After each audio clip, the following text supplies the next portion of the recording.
नमस्कार मित्रांनो, विज्ञान कट्टाच्या यूट्यूब चॅनलवरती तुमचं सर्वांचं स्वागत आहे. आपण मागच्या लेक्चरमध्ये स्टेट्स ऑफ मॅटर भाग 1 बघितला किंवा द्रव्याच्या अवस्था भाग 1 बघितला. त्याच्यामध्ये सॉलिड्स म्हणजे काय, लिक्विड्स म्हणजे काय, गॅसेस म्हणजे काय या गोष्टी आपण बघितल्या. आणि या अवस्था कशामुळे असतात किंवा त्याच्या मागचं कारण काय आहे, कुठलाही पदार्थ सॉलिड का दिसतो किंवा कुठलाही पदार्थ लिक्विड का असतो किंवा कुठलाही पदार्थ गॅस का असतो, याचं कारण आपण मागच्या लेक्चरमध्ये बघितलं. ते असं की प्रत्येक पदार्थाच्या कणांमध्ये काही आकर्षण बल असतं आणि या आकर्षण बलाची तीव्रता नेमकी किती आहे त्याच्यावरती ठरतं की तो पदार्थ सॉलिड असेल, लिक्विड असेल की गॅस असेल. आता जर का त्या पदार्थांमधलं जे आकर्षण बल आहे किंवा फोर्स ऑफ अट्रॅक्शन जे पार्टिकल्स ऑफ मॅटर मध्ये आहे ते जर का खूप जास्त प्रमाणात असेल आणि ते जर कण एकमेकांना चिटकून असतील, एकमेकांना घट्ट धरून ठेवलेलं असेल, तर तो पदार्थ आपल्याला स्थायू अवस्थेमध्ये दिसतो किंवा तो पदार्थ सॉलिड असतो. जर त्या पदार्थांमधलं आकर्षण बल किंवा फोर्स ऑफ अट्रॅक्शन जर असं कमी असेल आणि त्या पदार्थांच्या कणांमध्ये किंवा पार्टिकल्स ऑफ मॅटर मध्ये जर थोडंसं अंतर असेल, थोडीशी जागा असेल आणि त्यांच्यामधलं फोर्स ऑफ अट्रॅक्शन थोडं कमी असेल, तर तो पदार्थ आपल्याला लिक्विड दिसतो किंवा द्रव अवस्थेमध्ये आपल्याला तो पदार्थ दिसतो. आणि जर का त्यांच्यामधलं असणारं जे फोर्स ऑफ अट्रॅक्शन आहे, जर का त्या कणांमधलं आकर्षण बल आहे ते अगदीच कमी असेल किंवा नसेलच, तर तो पदार्थ वायू स्वरूपामध्ये असतो, तो पदार्थ गॅस फॉर्म मध्ये प्रेझेंट असतो. हे सर्व आपण मागच्या क्लासमध्ये बघितलं. आता आपण त्याच्या पुढच्या भागाकडे जाणार आहोत. हा आपला दुसरा लेक्चर आहे होमी भाभा लेक्चर सिरीज मधला. आणि विज्ञान कट्टाच्या यूट्यूब चॅनलला जर तुम्ही सबस्क्राईब केलं नसेल तर लवकरात लवकर करून टाका, म्हणजे याच्या पुढची येणारी लेक्चर्स आणि आमची पुढची अनाउन्समेंट्स तुम्हाला लवकरच कळतील, होमी भाभा लेक्चर सिरीजच्या बाबतीत किंवा होमी भाभाच्या परीक्षेच्या बाबतीत सुद्धा. त्याच्यामुळे जर चॅनलला सबस्क्राईब केलं नसेल तर लगेच करून टाका. आणि दुसरी गोष्ट म्हणजे जर तुम्ही होमी भाभाच्या परीक्षेसाठीची क्विज, होमी भाभा क्विज जर तुम्ही जॉईन केली नसेल तर ती पण लवकरात लवकर करून टाका. चला तर मग आपण सुरुवात करूयात आजच्या लेक्चरला. होमी भाभा लेक्चर सिरीज मधलं दुसरं लेक्चर द्रव्याच्या अवस्था स्टेट्स ऑफ मॅटर पार्ट 2 किंवा भाग 2.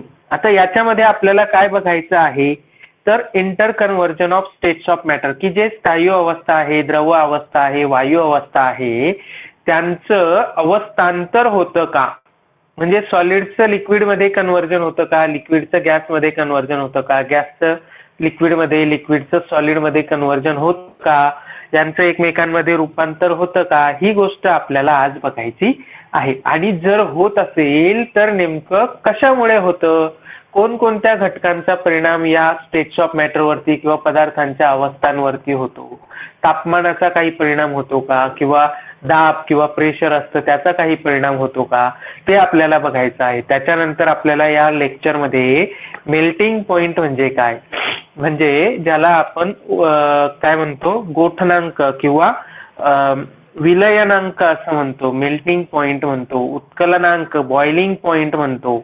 ते बॉइलिंग पॉइंट, मेल्टिंग पॉइंट नेमके काय आहेत, त्यांच्या व्याख्या काय आहेत आणि त्यांच्यावरती कशा स्वरूपाचे प्रश्न आपल्या परीक्षेमध्ये विचारले जाऊ शकतात, तर ते आपल्याला आज बघायचं आहे. सो सगळ्यात पहिले आपण बघूयात inter conversion of states of matter, म्हणजे पदार्थांच्या अवस्थांचं अवस्थांतर किंवा एका अवस्थेतून दुसऱ्या अवस्थेमध्ये होणारं रूपांतर, ते आपल्याला आज बघायचं आहे. तर पहिला जो रूपांतराचा प्रकार बघा सगळ्यात वरती आहे तो आहे solid to liquid. Solid to liquid म्हणजे पदार्थाचं स्थायू अवस्थेमधून द्रव अवस्थेमध्ये रूपांतर होणं. आता समजा कुठलाही पदार्थ आहे आणि आपण त्या पदार्थाला जर का उष्णता दिली तर एक वेळ अशी येते, एक अवस्था अशी येते की त्या पदार्थाचं, स्थायू पदार्थाचं रूपांतर द्रव पदार्थामध्ये होतं. उदाहरणच घ्यायचं झालं तर आपलं बर्फ आहे. बर्फाला तुम्ही घेतलं आणि त्या बर्फाला एका भांड्यामध्ये घेऊन त्या भांड्याला जर तुम्ही उष्णता दिली तर काही वेळानंतर त्या बर्फाचं रूपांतर पाण्यामध्ये होतं. सॉलिड टू लिक्विड, स्थायू अवस्थेमधून द्रव अवस्थेमध्ये त्याचं रूपांतर होतं आणि हे जे रूपांतर आहे सॉलिड टू लिक्विड किंवा स्थायू अवस्थेतून द्रव अवस्थेमध्ये होणारं रूपांतर याला विलयन असं म्हणतात किंवा इंग्रजीमध्ये त्याला फ्युजन किंवा मेल्टिंग असं म्हणतात. आपण आपल्या भाषेमध्ये साध्या भाषेमध्ये त्याला वितळणं असं म्हणतो. तर सॉलिड टू लिक्विड स्थायू पदार्थातून द्रव पदार्थामध्ये रूपांतर होणं त्याला वितळणं, विलयन, फ्युजन किंवा मेल्टिंग असं म्हणतात. बर्फाला जर का उष्णता दिली तर त्याचं रूपांतर पाण्यामध्ये होतं. हे उदाहरण आपण इथे बघितलं. आता पुढची अवस्था, जर तुम्ही त्या पाण्याला आणखीन उष्णता देत राहिले तर त्या पाण्याचं रूपांतर वाफेमध्ये होतं. लिक्विड टू गॅस द्रव पदार्थाचं अवस्थांतर वायू पदार्थामध्ये होतं आणि याला आपण व्हेपरायझेशन किंवा बॉइलिंग, मराठीमध्ये त्याला उत्कलन किंवा उकळणे असं म्हणतो. आपण बऱ्याचदा पाणी गरम करतो आणि पाणी गरम करत असताना नंतर त्याच्यातनं वाफा बाहेर पडताना आपल्याला दिसतात.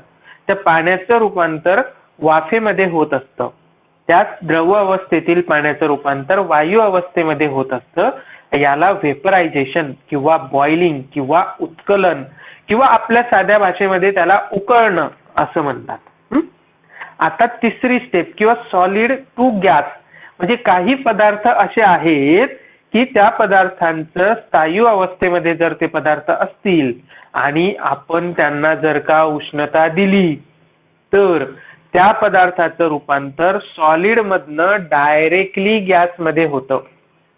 स्थायू अवस्थेतून त्याचं रूपांतर वायू अवस्थेमध्ये होतं. मध्ये त्या द्रव अवस्थेमध्ये तो पदार्थ असत नाही. तुम्ही त्या पदार्थाला उष्णता दिली आणि त्या स्थायू रूपी पदार्थाचं रूपांतर वायू रूपामध्ये झालं, सॉलिडचं कन्व्हर्जन डायरेक्टली गॅसमध्ये झालं, तर ती जी प्रोसेस असते किंवा ती जी प्रोसेस किंवा ती जी घटना असते त्याला आपण सब्लिमेशन किंवा संप्लवन असं म्हणतो.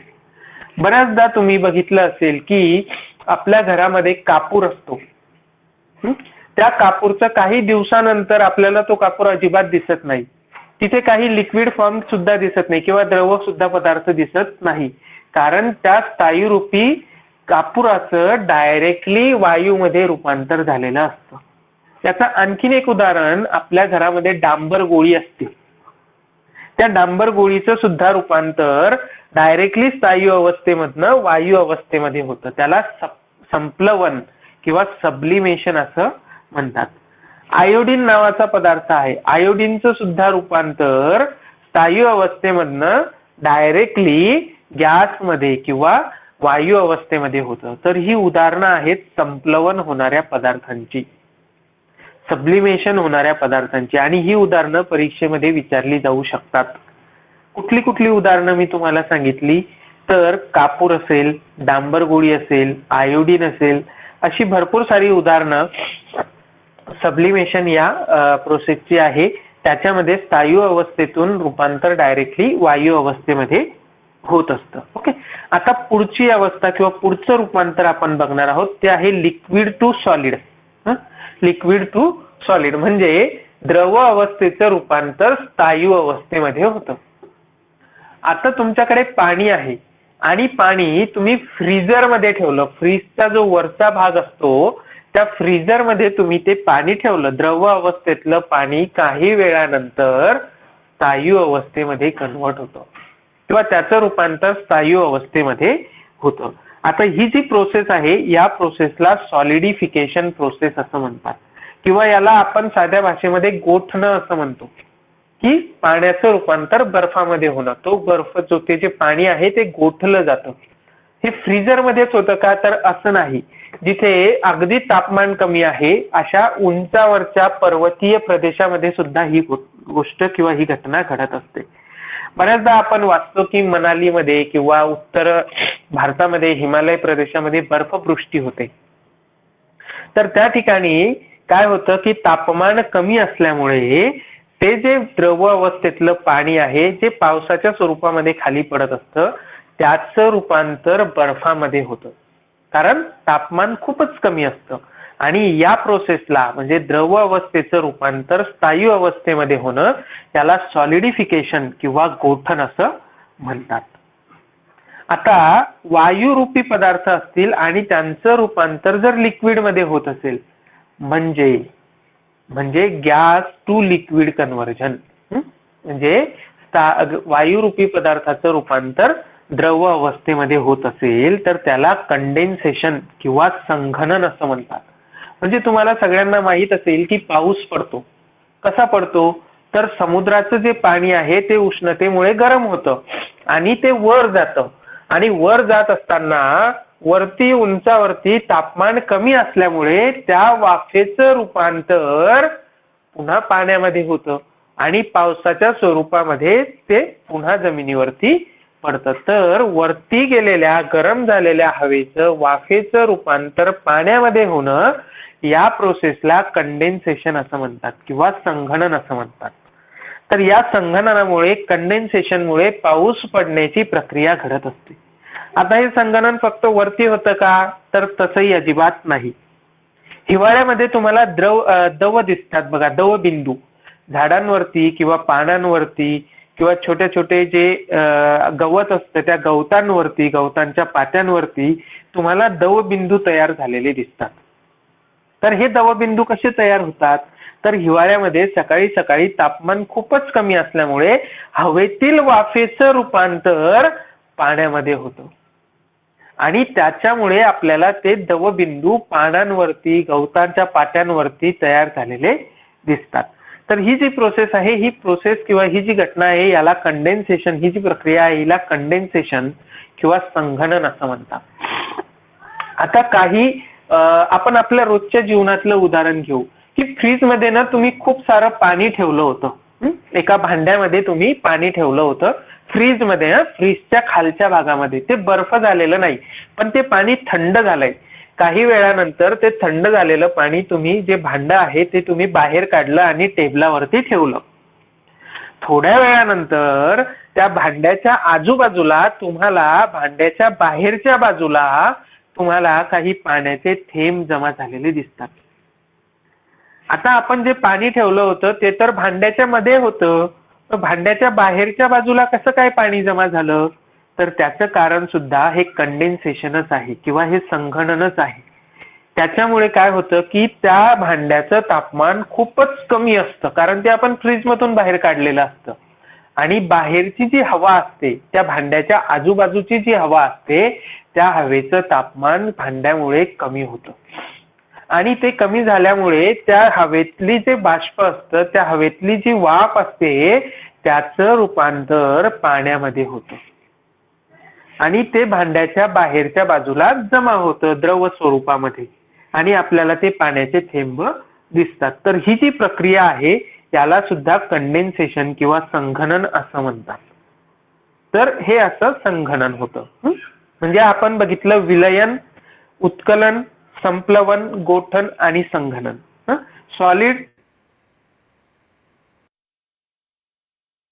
जे किंवा म्हणजे थोडक्यात वितरण, जे गॅस द्रवरूप पदार्थाचं वायू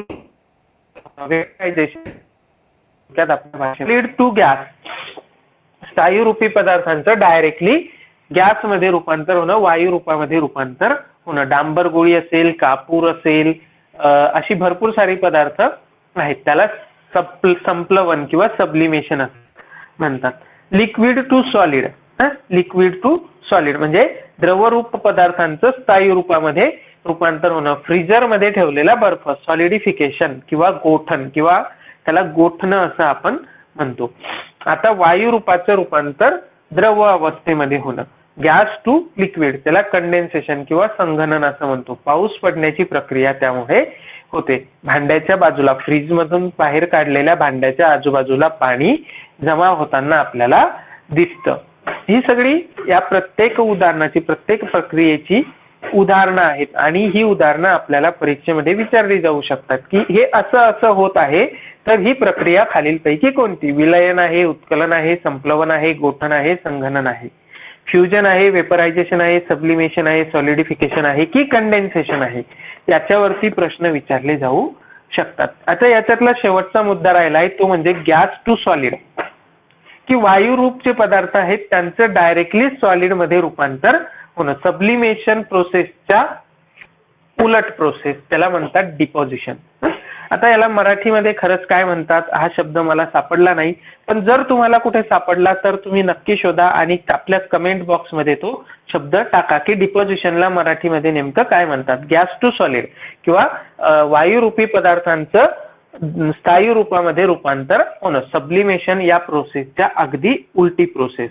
तर हे अवस्थांतर आहे पदार्थांचं आणि हे होतं आणि हे आपल्याला याचा अनुभव दैनंदिन जीवनामध्ये घेता येतो, बघता येतं की कुठे उकळतंय, कुठे वितळतंय किंवा कुठे गोठतंय किंवा कुठे संघनन होतंय, ह्या सगळ्या गोष्टींची उदाहरणं आपल्याला आपल्या आजूबाजूला सापडतात. तर हे अगदी सोपा असा भाग आहे inter conversion of states of matter आणि याच्यावरती बऱ्याचदा बऱ्याच परीक्षांमध्ये प्रश्न विचारले जातात. फक्त होमी बाबाच्याच परीक्षेमध्ये नाही तर स्कॉलरशिपच्या परीक्षेमध्ये सुद्धा असे प्रश्न विचारले जातात किंवा अजून कुठली ऑलिम्पियाडची परीक्षा असते त्याच्यामध्ये सुद्धा अशाच पद्धतीचे प्रश्न विचारले जातात. आता आपण पुढच्या भागाकडे वळूया. आपला पुढचा भाग आहे इफेक्ट ऑफ टेम्परेचर. म्हणजे कुठलाही पदार्थ असेल त्या पदार्थाला जर तुम्ही उष्णता दिली, जर तुम्ही त्या पदार्थाचं तापमान वाढवलं किंवा कमी केलं तर काय होतं, तापमानाचा त्या पदार्थाच्या अवस्थांवरती काय परिणाम होतो. आता आपण सुरुवातीला बघूया की इन्क्रीजिंग टेम्परेचर ऑफ सॉलिड, जे स्थायू पदार्थ आहेत त्या स्थायू पदार्थांना जर का आपण उष्णता दिली, जर का आपण त्यांचं तापमान वाढवलं तर काय होतं.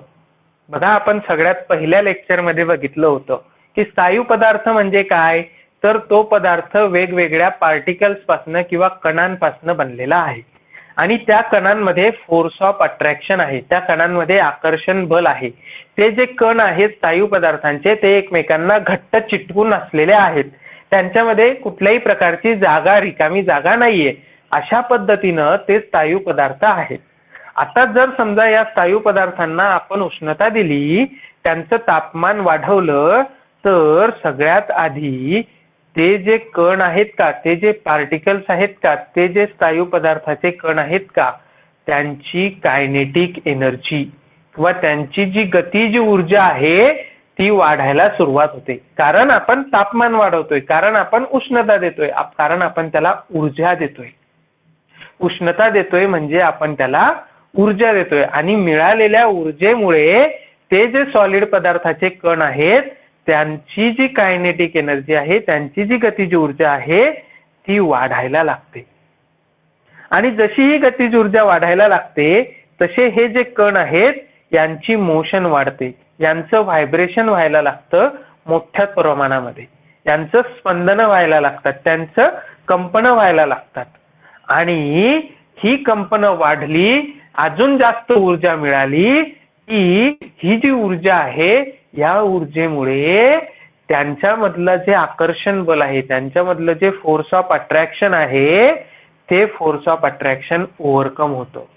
ते फोर्स ऑफ अट्रॅक्शन, ते जे आकर्षण बल आहे ते कमी कमी कमी कमी व्हायला लागतं आणि हे जे पार्टिकल्स आहेत, हे जे कण आहेत हे आपली जागा सोडायला लागतात, त्यांची हालचाल व्हायला लागते, हे एकमेकांपासून लांब जायला लागतात आणि त्यांच्यामुळे काय होतं की ते जास्त हालचाल करायला लागतात, त्यांची बऱ्याच प्रमाणावरती हालचाल व्हायला लागते आणि ते कण एकमेकांपासून लांब जातात, त्यांच्यामध्ये अंतर तयार होतं, दोन कणांमध्ये अंतर व्हायला लागतं, एकमेकांपासून लांब जायला लागतात. थोडक्यात त्यांचं रूपांतर द्रव अवस्थेमध्ये व्हायला लागतं. कारण आपण बघितलंय की जे द्रव पदार्थ असतात त्यांच्यामधले जे कण आहेत त्यांच्यामध्ये जे फोर्स ऑफ अट्रॅक्शन आहे, अट्रॅक्शन बल आहे ते जरा कमी आहे आणि आपण उष्णता दिली की स्थायू पदार्थांमधल्या कणांमधलं जे फोर्स ऑफ अट्रॅक्शन आहे ते कमी व्हायला लागतं.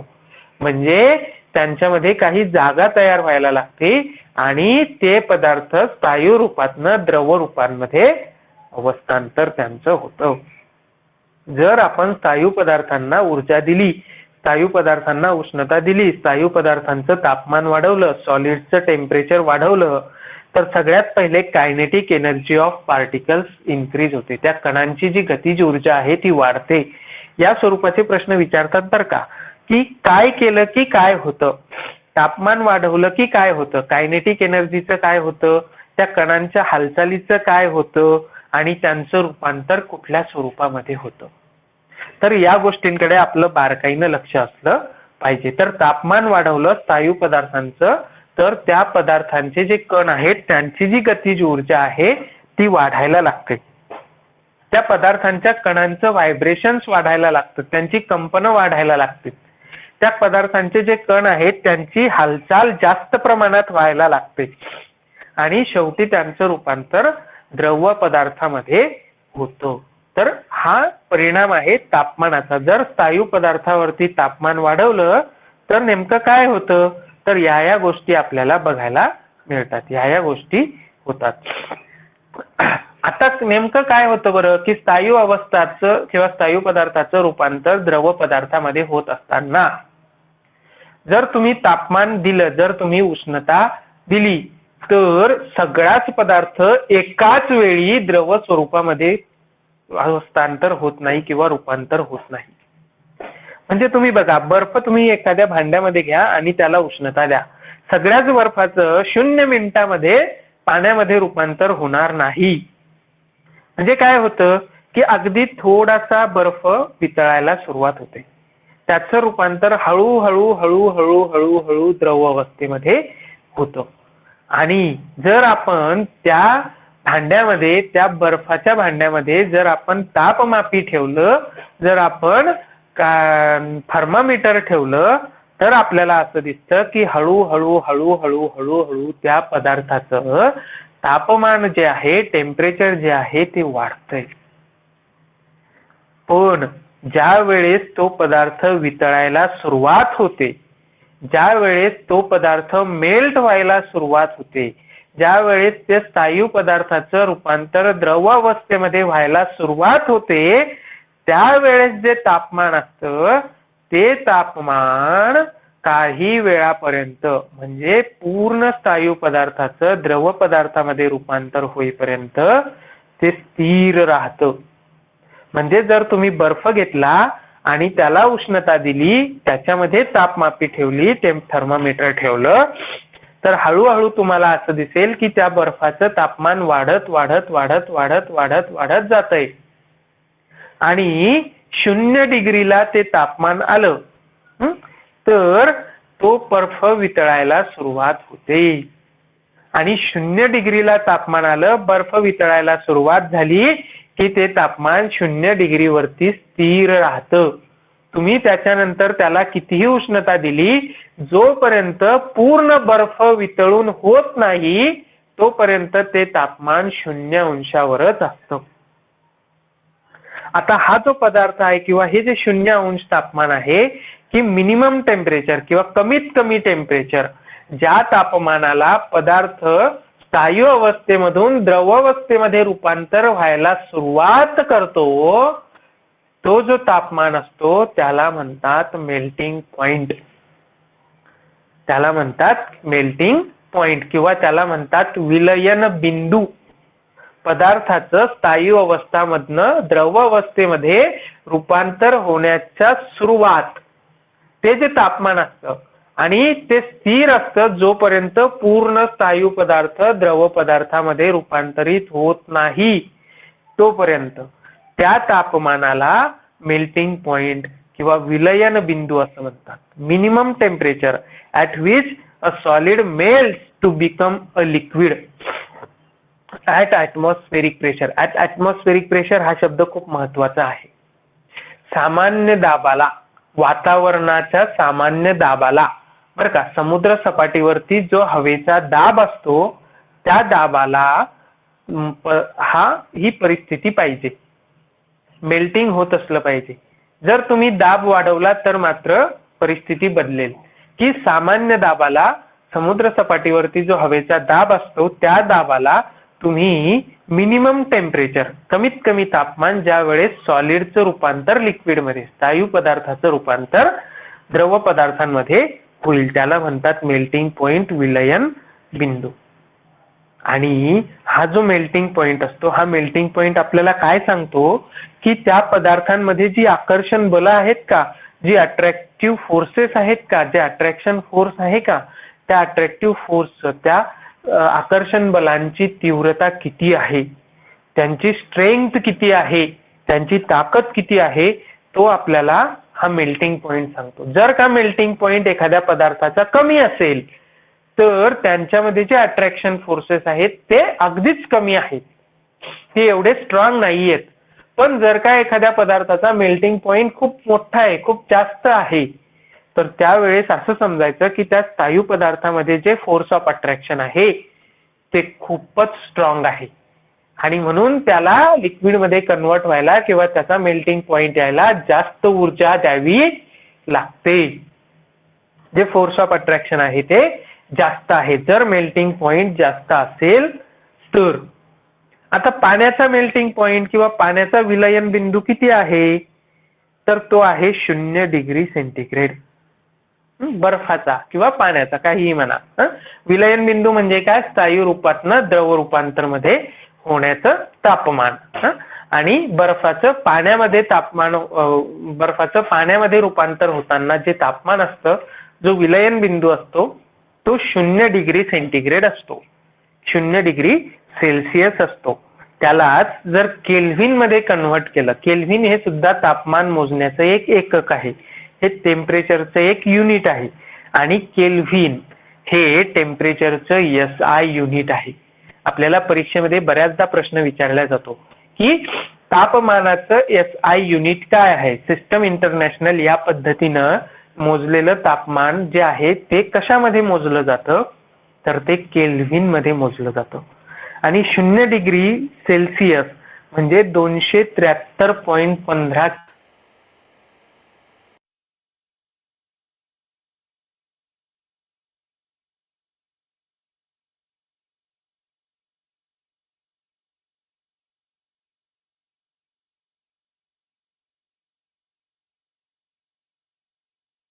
म्हणजे द्रव पदार्थाचं रूपांतर स्थायू पदार्थामध्ये होत असेल तर, म्हणजे गोठ असेल तर, म्हणजे सॉलिडिफिकेशन होत असेल तर, तर जो गोठण बिंदू असतो, सॉलिडिफिकेशन बिंदू असतो, सॉलिडिफिकेशन पॉइंट असतो, तोच मेल्टिंग पॉइंट असतो.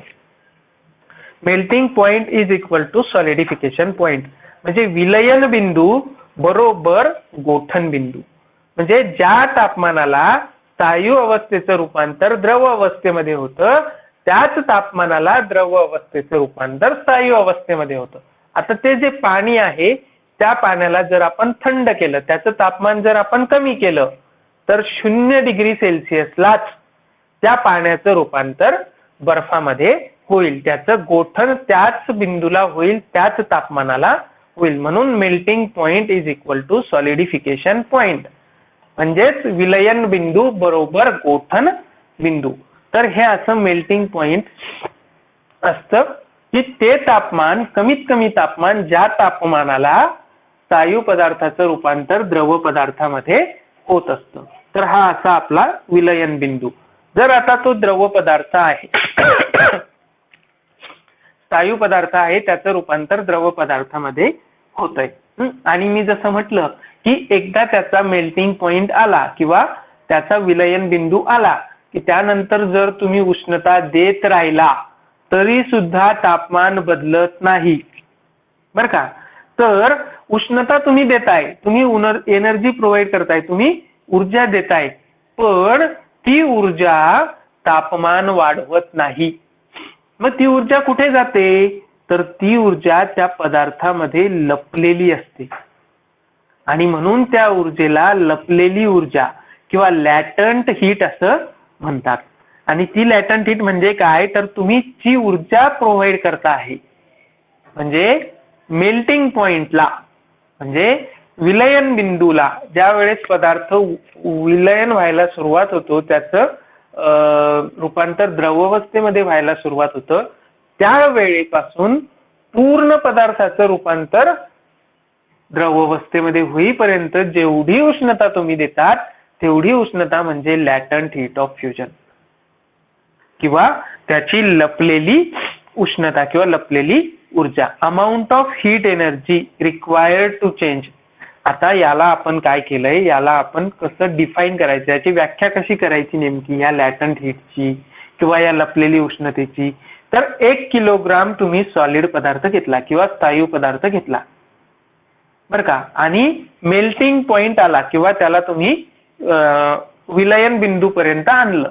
आता या विलयन बिंदू पासनं पुढे जेवढी उष्णता तुम्ही द्याल त्या 1 किलोग्राम स्थायू पदार्थाला त्याचं रूपांतर पूर्णपणे द्रव अवस्थेमध्ये होण्यासाठी जेवढी उष्णता लागेल तेवढी उष्णता म्हणजे लॅटंट हीट किंवा लपलेली उष्णता बरं का. तर ही अशी लपलेली उष्णता की पदार्थाच्या मेल्टिंग पॉइंटला, पदार्थाच्या विलयन बिंदूपासून 1 किलोग्राम पदार्थाचं रूपांतर द्रव अवस्थेमध्ये होण्यासाठी जी उष्णता लागते त्याला लॅटंट हीट म्हणतात. ती लपलेली असते, त्या उष्णतेमुळे तापमान वाढत नाही. म्हणजे बर्फ आहे 0 डिग्री सेंटीग्रेडला, बर्फाचं रूपांतर पाण्यामध्ये 1 किलोग्राम बर्फाचं रूपांतर पाण्यामध्ये करण्यासाठी जेवढी उष्णता लागेल 0 डिग्री सेंटीग्रेडला बरं का, विलयन बिंदूला मेल्टिंग पॉइंटला आल्यानंतर त्या उष्णतेला म्हणतात लॅटंट हीट. आणि ती पाण्यासाठी किती आहे, तर ती आहे 80 कॅलरी पर ग्राम. 1 ग्राम पाण्यासाठी 80 कॅलरी ऊर्जा लागते. 1 ग्राम पाण्याचं रूपांतर, बर्फाचं रूपांतर पाण्यामध्ये होण्यासाठी, 1 ग्राम बर्फाचं रूपांतर पाण्यामध्ये होण्यासाठी 80 कॅलरी ऊर्जा लागते त्याच्या मेल्टिंग पॉइंटला 0 डिग्री सेंटीग्रेडला. ओके, त्याच्यानंतर पुढचा मुद्दा बॉइलिंग पॉइंट किंवा उत्कलन बिंदू. आता ते जे पाणी आहे ते तुम्ही आणखीन त्याला उष्णता देत आहेत, त्याचं बर्फाचं रूपांतर पूर्णपणे पाण्यामध्ये झालेलं आहे आणि तरीही तुम्ही त्याला उष्णता देत आहात. मग काही वेळानंतर काय होतं, काही वेळानंतर ते जे पाणी आहे त्याचं रूपांतर वाफेमध्ये व्हायला सुरुवात होते आणि ज्या तापमानाला पाण्याचं रूपांतर वाफेमध्ये होण्यास सुरुवात होते त्या तापमानाला त्याचा उत्कलन बिंदू किंवा बॉइलिंग पॉइंट असं म्हणतात. की temperature at which liquid starts boiling at atmospheric pressure. पुन्हा ॲटमॉस्फेरिक प्रेशरलाच, हवेच्या सामान्य दाबालाच जर तुम्ही उंचावरती जाऊन हे केलं तर ते बदलणार आहे. ते आपण बघूयात की उंचावरती गेल्यावरती काय होतं.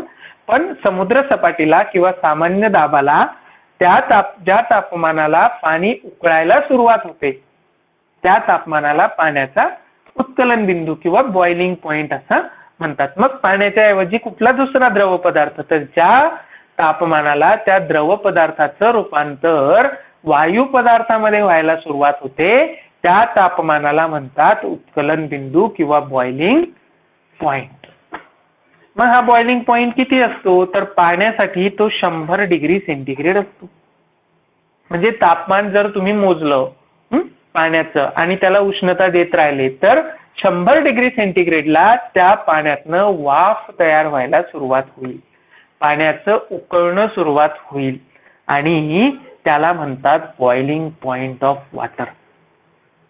आणि तो असतो पाण्यासाठी 100 डिग्री सेंटीग्रेड किंवा त्याला म्हणतात 373 केल्विन. आपण बघितलं 0 डिग्री म्हणजे 273 केल्विन, त्याच्यामध्ये 100 मिळवले की 373 डिग्री 373 केल्विन म्हणजे 100 डिग्री सेंटीग्रेड.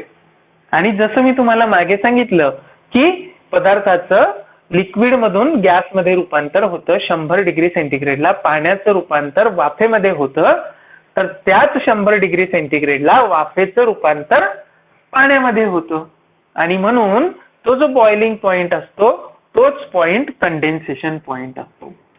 म्हणजे जो उत्कलन बिंदू असतो तोच संघनन बिंदू असतो.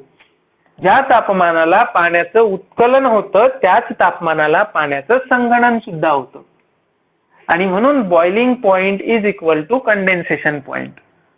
म्हणजेच उत्कलन बिंदू बरोबर संघनन बिंदू. आता हे आपण म्हटलं की बाबा सामान्य दाबाला किंवा समुद्र सपाटीला, पण समजा तुम्ही उंचावरती गेलात म्हणजे तुम्ही हिमालय पर्वतावरती गेलात आणि तिथं तुम्ही पाण्याचा बॉइलिंग पॉइंट मोजला किंवा तुम्ही तिथं पाण्याचा उत्कलन बिंदू मोजला, तर मात्र काय होईल? As altitude increases the atmospheric pressure decreases. म्हणजे जसं जसं तुम्ही उंचावरती जाता तसं तसं हवेचा जो दाब असतो तो दाब कमी कमी कमी कमी होत जातो. उंचावरती गेलात, हिमालय पर्वतावरती गेलात, तर तिथं आजूबाजूच्या हवेचा जो दाब असेल तो कमी होतो आणि त्याच्यामुळे तो जो उत्कलन बिंदू आहे, तो जो बॉइलिंग पॉइंट आहे, तो सुद्धा कमी होतो. म्हणजे जर तुम्ही हिमालय पर्वतावर गेलात आणि जर तुम्ही पाणी उकळायला सुरुवात केली, जर तुम्ही तिथं पाणी उकळायला लावलं, तर 100 डिग्रीच्या ऐवजी ते त्याच्यापेक्षा कमी तापमानावरती उकळायला लागेल. म्हणजे आपण धरू 91 डिग्रीला, असं एक साधारण अंदाज आपण धरू. असं नाही की ते 91लाच होईल. पण जर तुम्ही उंचावरती गेलात, उंच प्रदेशामध्ये गेलात, तर तिथे हवेचा दाब कमी असल्यामुळे पाण्याचा जो उत्कलन बिंदू आहे तो सुद्धा कमी होतो. आता या दोघांमध्ये काय संबंध आहे ती गोष्ट नंतरची आहे, ती तुमच्या अभ्यासक्रमामध्ये एवढं डिटेल नाहीये. पण एवढं लक्षात ठेवायचं की जर आपण उंच प्रदेशामध्ये गेलो तर मात्र पाण्याचा उत्कलन बिंदू कमी होतो. पाण्याचा काय, कुठल्याही पदार्थाचा उत्कलन बिंदू कमी होतो आणि याचं कारण आहे तिथला जो ॲटमॉस्फेरिक प्रेशर आहे, तिथला जो हवेचा दाब आहे तो कमी असतो. हे परीक्षेमध्ये विचारलं जातं, त्याच्या मागचं कारण विचारलं जातं. फक्त त्यांच्यामधला संबंध तो तुमच्या अभ्यासक्रमाचा भाग नाहीये. पण एवढं मात्र लक्षात ठेवायचं की उंचावरती गेलो की हवेचा दाब कमी होतो, म्हणून पदार्थाचा जो उत्कलन बिंदू असतो किंवा बॉइलिंग पॉइंट असतो तो सुद्धा कमी होतो. ओके, सो ही गोष्ट आहे.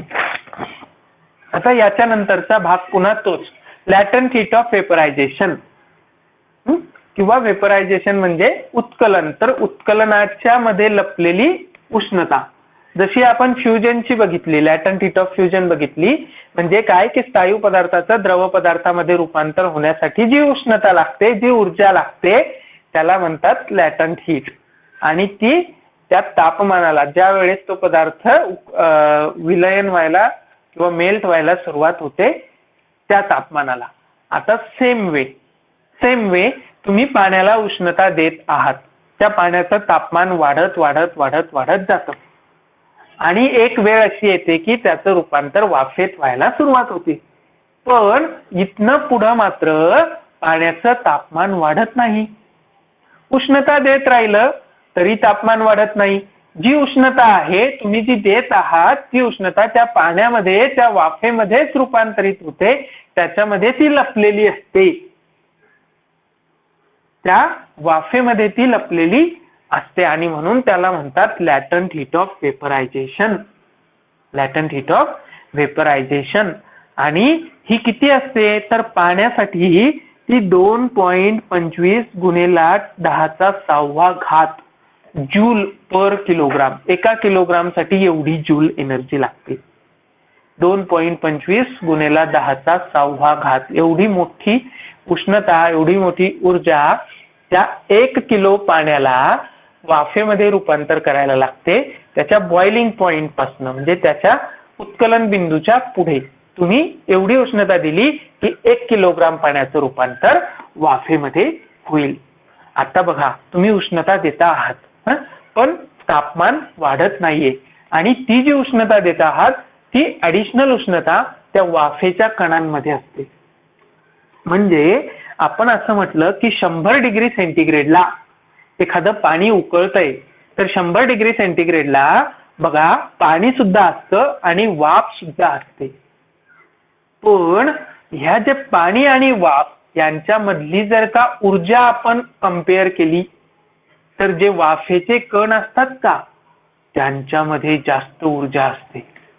त्यांच्यामध्ये जास्त ऊर्जा असते कंपेअर टू, तुलनेने पाण्याच्या. 100 डिग्री सेंटीग्रेडला पाणी सुद्धा आहे आणि त्याच्यावरती वाफ सुद्धा आहे. आणि जर आपण दोघांची ऊर्जा कंपेअर केली, दोघांमधले असणारी एनर्जी कंपेअर केली, तर वाफेच्या कणांमध्ये जास्त ऊर्जा असते. जास्त एनर्जी असते पाण्याच्या कणांच्या तुलनेमध्ये, बरं का. ही गोष्ट लक्षात ठेवायची आणि त्याच्यावरती परीक्षेमध्ये प्रश्न विचारला जातो. कारण आपण जी उष्णता देतो आहे त्या उष्णतेमुळे त्या पाण्याचं रूपांतर वाफेमध्ये होत आहे आणि ती उष्णता त्या वाफेच्या कणांमध्ये असते आणि म्हणून तिथे ती जास्त प्रमाणात असते आणि म्हणून वाफेच्या कणांमध्ये जास्त उष्णता असते पाण्याच्या तुलनेमध्ये 100 डिग्री सेंटीग्रेडला. जरी तापमान सारखंच असलं तरी सुद्धा लक्षात ठेवायची गोष्ट आहे, परीक्षेमध्ये प्रश्न विचारला जाऊ शकतो. आता हे झालं तापमानाचं, किंवा आपण आता बर्फ होता त्याचं पाणी केलं, त्याची वाफ केली, म्हणजे त्यांचं तापमान वाढवत वाढवत वाढवत नेलं. हेच जर आपण कमी कमी कमी कमी करत गेलो तर याच्या उलटी प्रोसेस होत जाईल.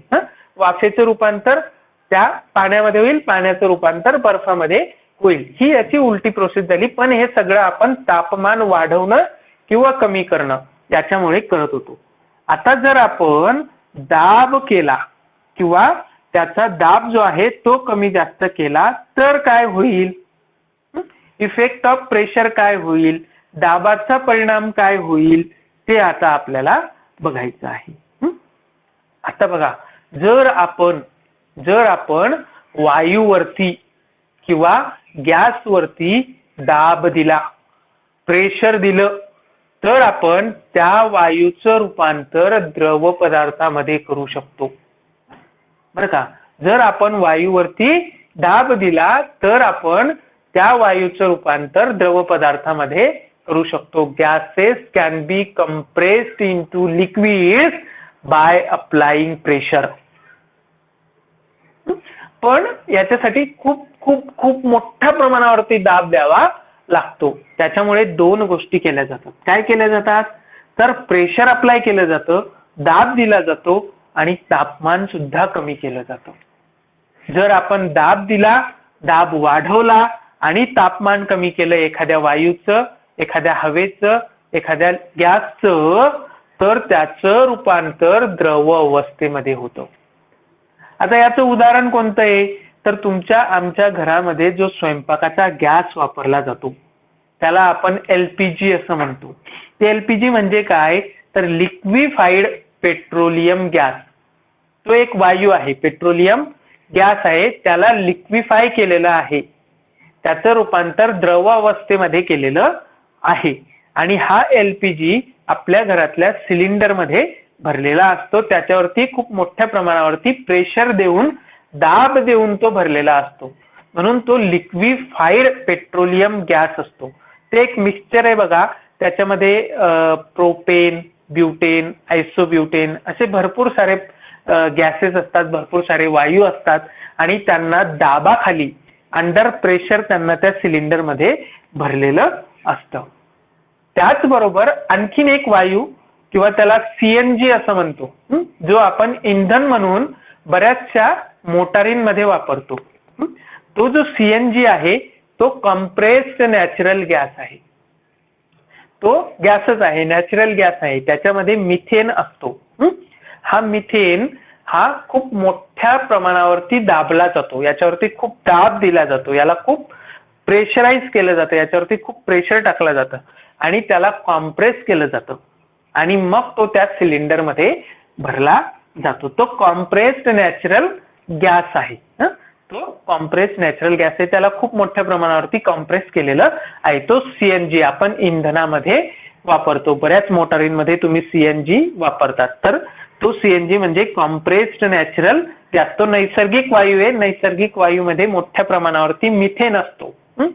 हे सुद्धा परीक्षेमध्ये विचारलं जातं की नॅचरल गॅसमध्ये काय असतं किंवा LPG मध्ये काय असतं आणि LPGचा वास आपल्याला येतो तर तो कोणत्या वायूचा असतो, तर लक्षात ठेवा तो इथाइल मर्कॅप्टन असतो. हे विचारलं जाऊ शकतं ऍडिशनल म्हणून तुमच्या माहितीत असू द्या की त्या सिलेंडरमध्ये इथाइल मर्कॅप्टन नावाचा एक पदार्थ टाकला जातो की गॅस लीक झाल्यावरती आपल्याला ओळखू यावं, आपल्याला त्याचा वास यावा आणि त्या मर्कॅप्टनचा आपल्याला वास येतो. तर असा हा आपला LPG आणि CNG. आता आपण आपलं इथलं आतापर्यंत संपलं. आपण अवस्थांतर बघितलं की स्थायू पदार्थाचं द्रवमध्ये, द्रवाचं वायूमध्ये, वायूचं पुन्हा लिक्विडमध्ये, लिक्विडचं पुन्हा सॉलिडमध्ये. तर हे आपलं पदार्थाच्या अवस्था आणि त्यांचं अवस्थांतर होतं. आता इथं आपला हा टॉपिक जो आहे तो संपलाय. आता आपण आपलं पुढच्या लेक्चरमध्ये आपण काय घेणार आहोत, तर पुढच्या लेक्चरमध्ये आपण एक नवीन टॉपिक घेणार आहोत आणि त्या टॉपिकचं नाव आहे न्यूट्रिशन अँड डाएट किंवा पोषण आणि आहार. तर हा बायोलॉजीशी संबंधित किंवा जीवशास्त्राशी संबंधित टॉपिक आहे, तो आपण पुढच्या लेक्चरमध्ये घेणार आहोत. सो थँक्यू व्हेरी मच हे लेक्चर बघितल्याबद्दल. तुम्हाला जर हे लेक्चर आवडलं असेल तर प्लीज या व्हिडिओला लाईक करा, शेअर करा आणि आपल्या चॅनलला सबस्क्राईब करा, जेणेकरून पुढच्या वेळेस पुढचं लेक्चर तुम्हाला लगेच दिसेल. तुम्हाला ते लेक्चर टाकलं की लगेच तुम्हाला नोटिफिकेशन येईल. त्याच्यामुळं व्हिडिओ लाईक करा, शेअर करा आणि आपल्या चॅनलला सबस्क्राईब करा. Thank you very much.